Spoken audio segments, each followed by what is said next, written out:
Senior-most editors, weekdays at 8 a.m.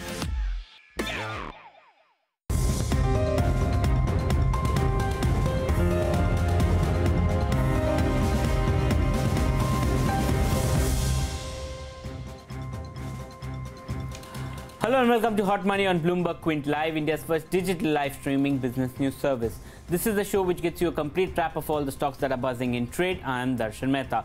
Let's welcome our experts then. Sangeet Lakkar of Newberry Capital, Vinita Sharma of Narnolia Financial Advisors, and independent investment advisor Vivek Mawani joins us on the show. Thank you to all for joining me on the show. Today on Hot Money, we'll discuss stocks like Bandhan Bank, Mahindra Life, Piramal Enterprises, and we'll ask our guests for the top investment bet they have for this year. Let's move on to the first stock, and that is Bandhan Bank. Stock is trading at its new record high. The counter is up flat in today's trade, but nevertheless, the rally has been rather strong for Bandhan Bank. What's the view ahead? We'll ask a guest. Vivek, I'll start with you. Do you believe that the rally will continue in Bandhan Bank? What's your view on it? You have a minute.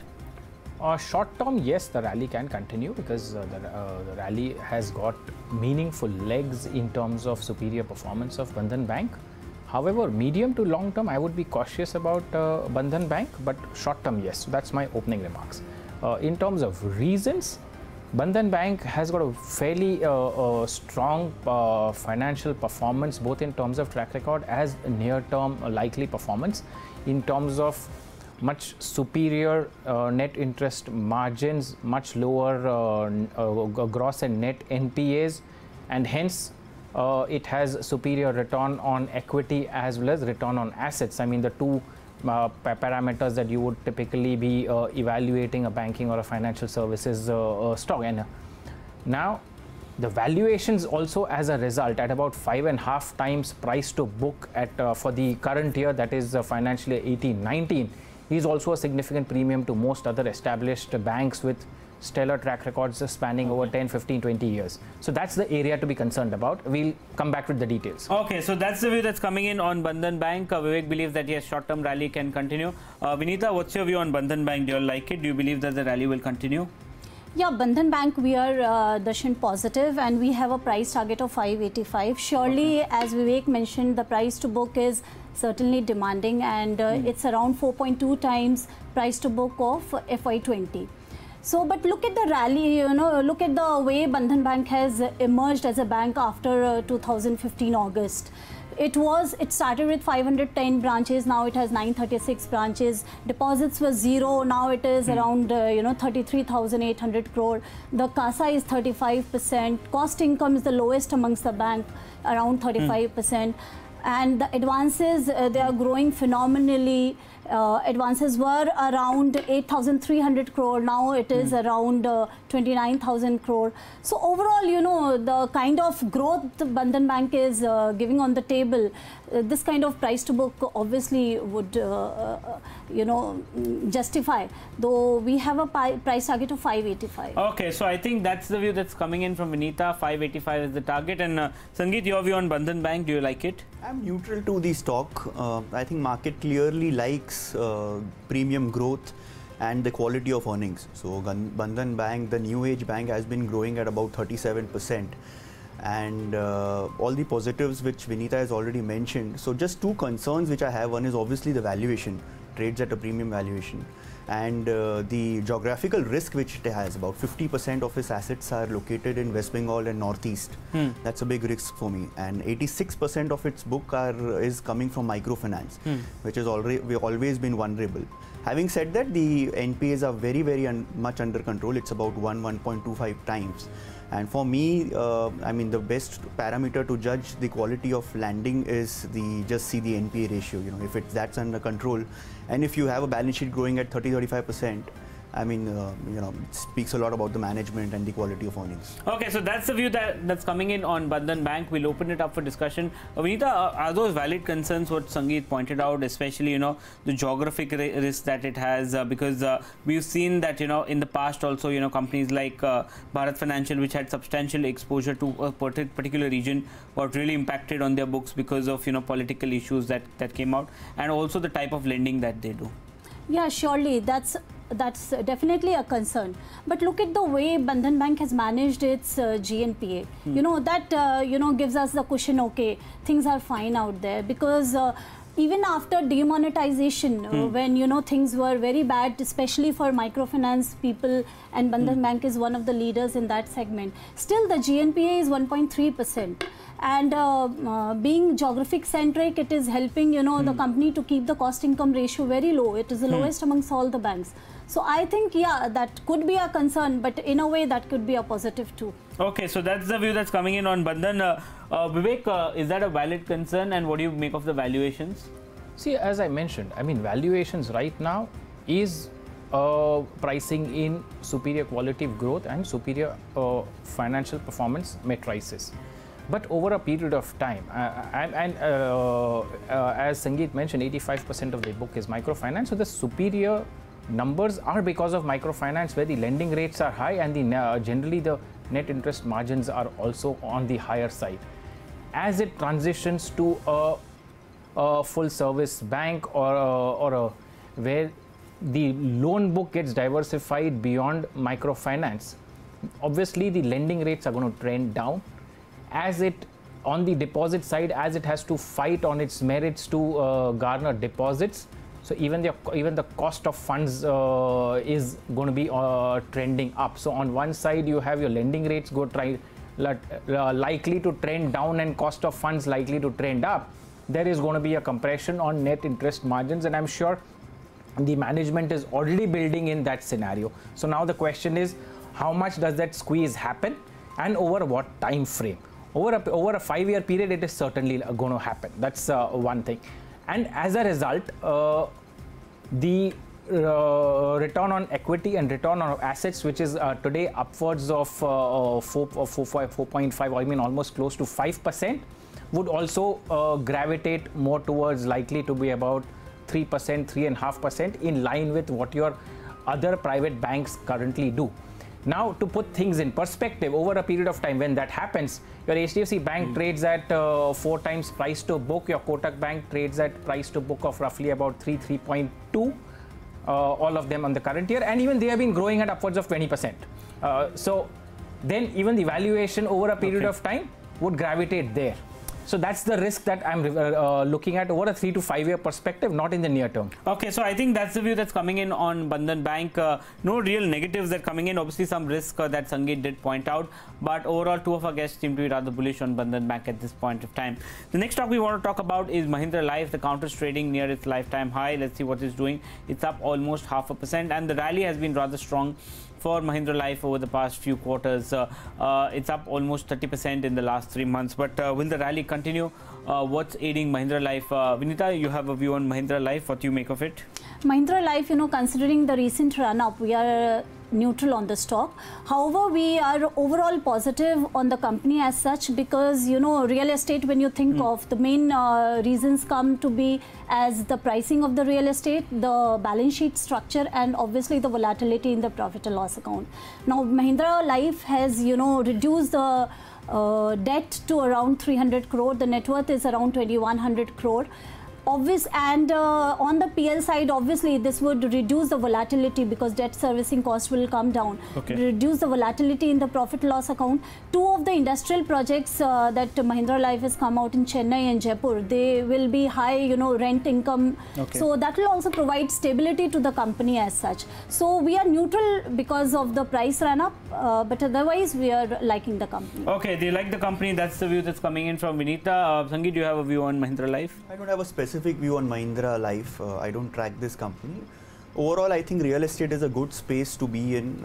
You have seen March quarter numbers. The majority of the organized sectors have reported stellar sales booking, though some bit of it is because of the base effect.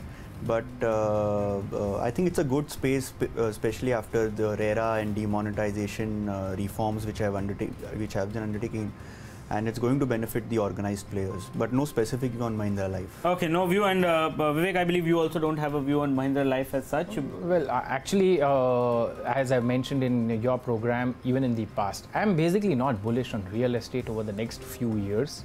RERA, of course, has been positive for the large, organized, branded companies which have a good track record and reasonably better goodwill tend to benefit. So Godrej and Mahindra's, etc., will tend to have a better growth profile going forward. But I really don't have a view on that in light of overall negative view on real estate. Okay, so that's the view that's coming in on real estate. We'll open it up. I'll start with you only, Vivek. Do you like anything in the real estate space, or you're negative overall on the space as such? Well, my sense is that real estate prices still have significant downside risk simply from the point of view of affordability. That is as far as the most major cities are concerned, because much of our real estate sector, the top 6 cities probably is more than 90% of the India's real estate. So whether it's Bombay, Delhi, Bangalore, Chennai, Hyderabad, you could include Ahmedabad and Calcutta also, and you pretty much covered more than 90% of the real estate sector in the organized space, organized and large companies space. Even today, when we look at what the pricing is, and from the peak that it was a couple of years ago, there actually has been no serious correction in real estate prices. Although inventories have been piling up, projects have slowed down, and new project launches have also come down to a trickle. All of it obviously points to the direction that real estate prices do need to correct significantly to align with the affordability factor, because people's income levels have not grown as much in the last 10 years or so as much as real estate prices have. And at some point of time, even the NBFC/housing finance supported growth is also going to, over a period of time, taper off. Okay, so that's the view that's coming in. Sangeet, do you like anything in the real estate space? Are you pushing anything to clients? I like Oberoi Realty. I think historically, if you see, the group has been very conservative, very focused in one geography. They haven't expanded their balance sheet whereas other players have in diversifying to unrelated and unrelated territories. Great sets of execution, great management. I like Oberoi Realty. Okay, anything apart from you're like Mahindra, but it's run up significantly. Anything else that you all are pushing to clients on the real estate side? Yeah, on the real estate, we are liking Mahindra, we are liking Godrej Properties also. See, the point I'm trying to make here is Mahindra is already projecting 1,900 crores of cash flow going forward.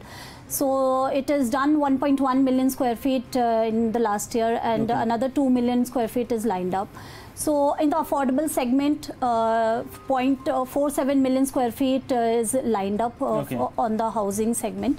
And for that, it has tied up with HDFC Capital. So that will, cushion the balance sheet.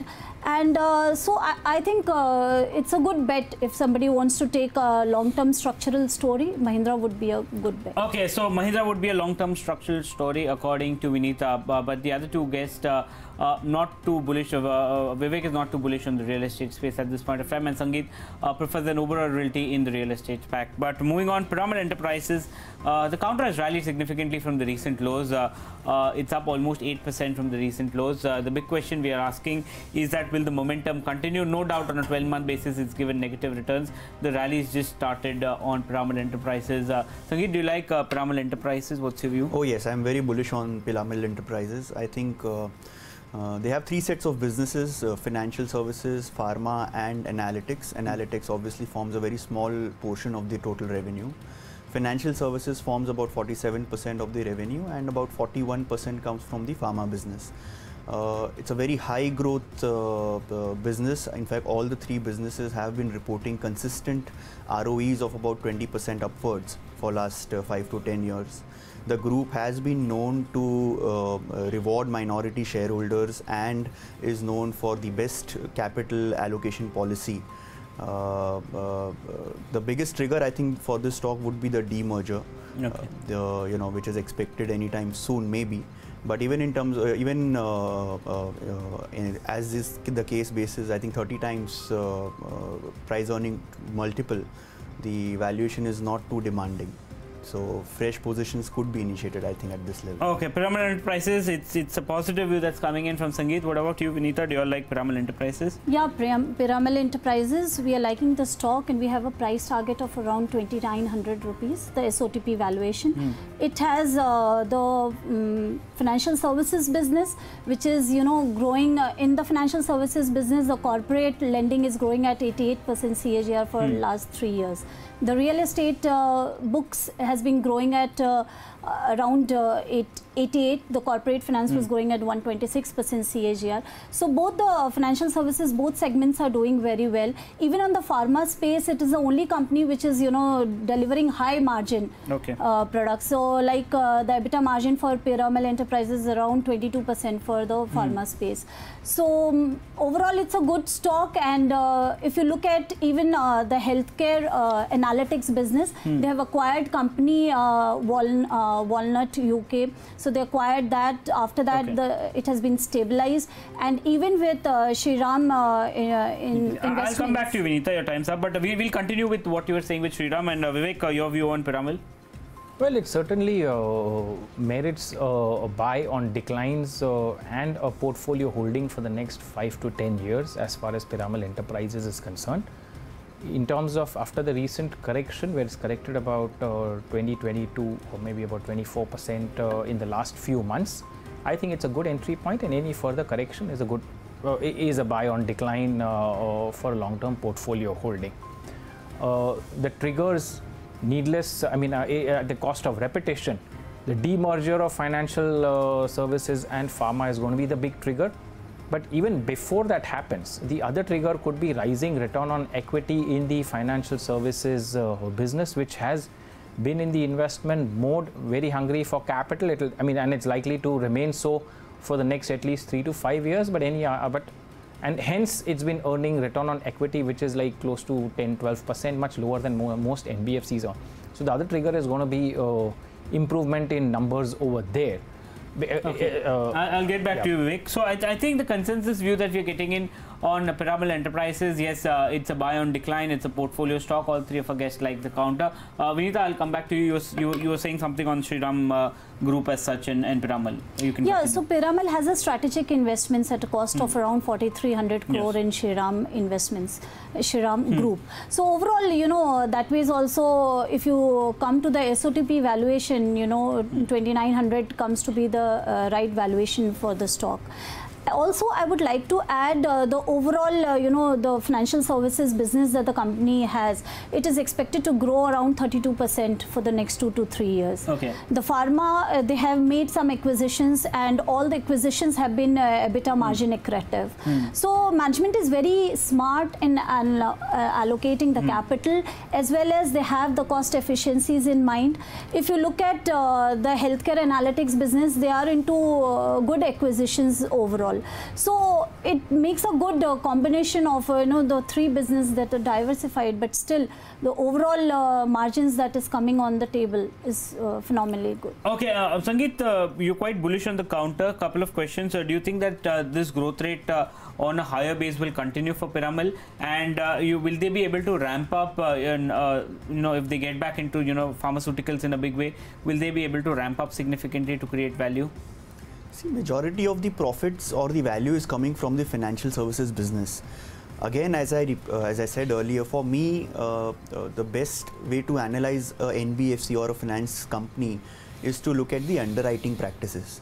Now, Piramal's financial business is again growing at a stellar pace of about 30% CAGR. Even though at such a rapid growth, the gross NPA is less than 0.5%. That speaks a lot about the quality of underwriting, quality of management. I don't see any reason wherein we should question the growth rates. I think they have historically proven their track record. I remain bullish on the counter. I mean, there is no reason for me to question the growth rate as such. Okay. Okay. So we'll move on to the next stock, and I think, but the consensus view that we're getting on Piramal Enterprises is that it's a consensus buy from all of our guests. And the final thought is, since the markets are rather wobbly, we're asking our guests for a pick that someone should take, you know, for a slightly long-term perspective. Surprising, two of our guests have written Mahanagar Gas. So I'll start with you, Vivek. You and Vinita, both of you like Mahanagar Gas. You just give your rationale on Mahanagar Gas. Yeah, basically, Mahanagar Gas, again, it's a long-term portfolio holding that you buy on declines and just buy or hold and forget about it. It'll continue to grow at 12 to 15% top line and bottom line in terms of earnings compounding over the foreseeable future, which could be next 5-10 years. Just to put a perspective, it's a gas supplier, city gas supplier, CNG, piped natural gas and industrial in the city of Mumbai, Navi Mumbai and Raigad district, and those geographies are likely to expand over a period of time. In the next few months, at about 85 cities/territories are going to come up for bidding in terms of new licenses who are being given out by the government. In this space, actually, there are only 3 companies who have a track record of undertaking these kind of projects. I mean, the other is in IGL, which does it in Delhi NCR region, and Gujarat Gas, which does it in the Gujarat state, which is actually a state PSU now. So MGL would also gain from new geographies because it would get it would certainly get few new licenses. Even in the existing geographies, there is enough penetration increase potential in terms of switch over from conventional or liquid fuels, especially on the industrial side. The CNG would have been more or less fully penetrated. The penetration levels would have been almost 90% where it is possible to do. Piped natural gas, significant headroom yet to cover the entire city in terms of every LPG customer to be converted to gas. So this itself will deliver double-digit earnings growth over the next 5 to 10 years. A debt-free company that earns return on capital, return on equity upwards of 20%, surplus cash on the balance sheet as of March end up close to 900 crores. So it's a terrific compounding and a free cash flow generating company, trading at about 18 times current year earnings and quite attractive from a long-term portfolio holding. Okay, so that's MGL for you. Vinita, I'll come back to you for your view on MGL. But Sangeet, you like Sterlite Tech. What's the rationale?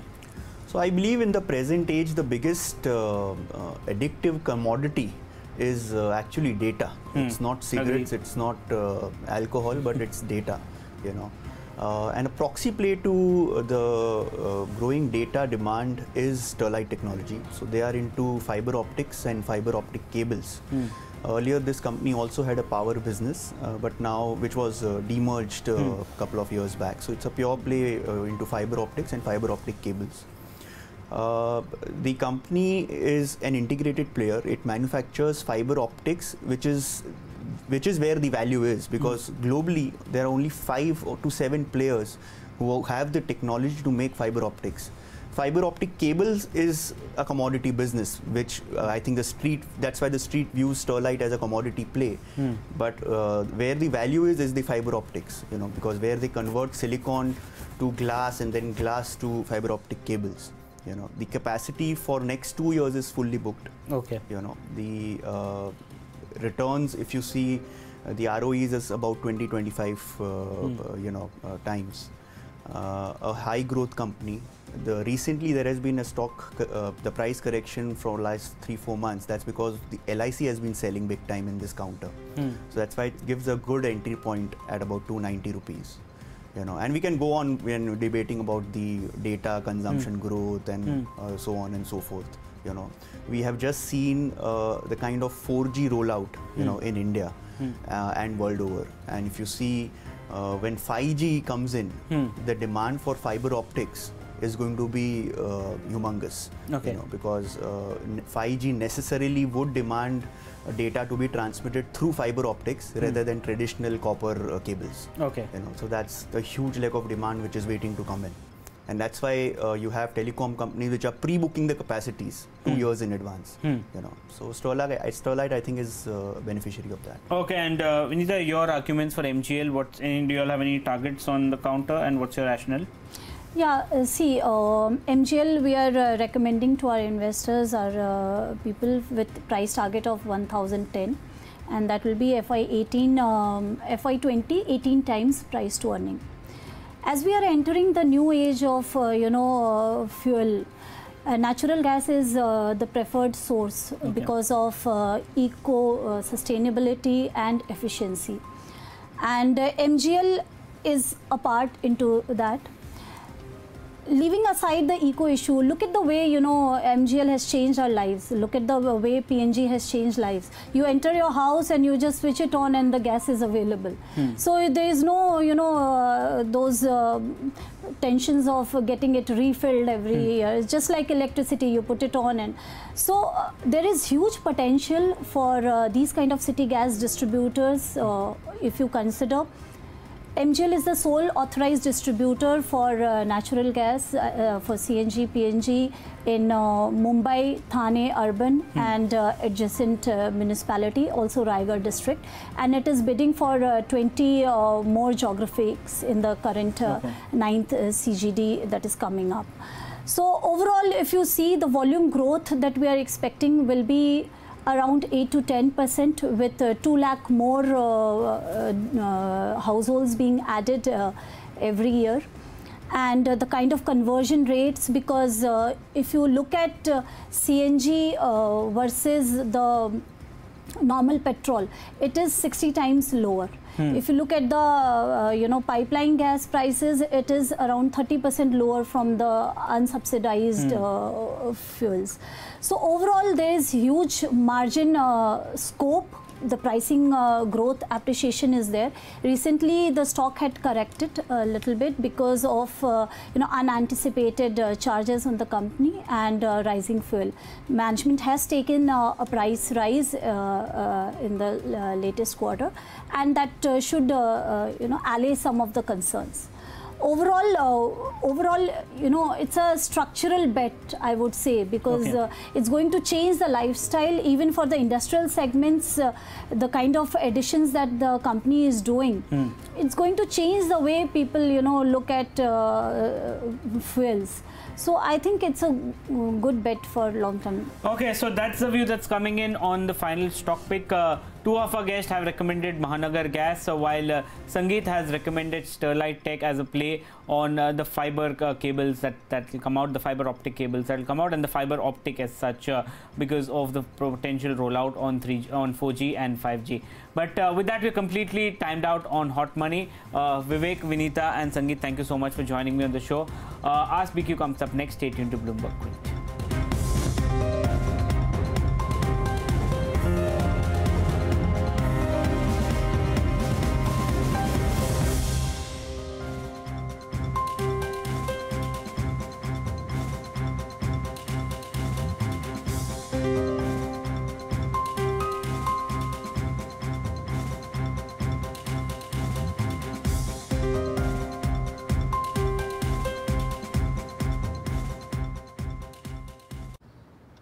Sir, please believe me, I am in this business for the last 12 years.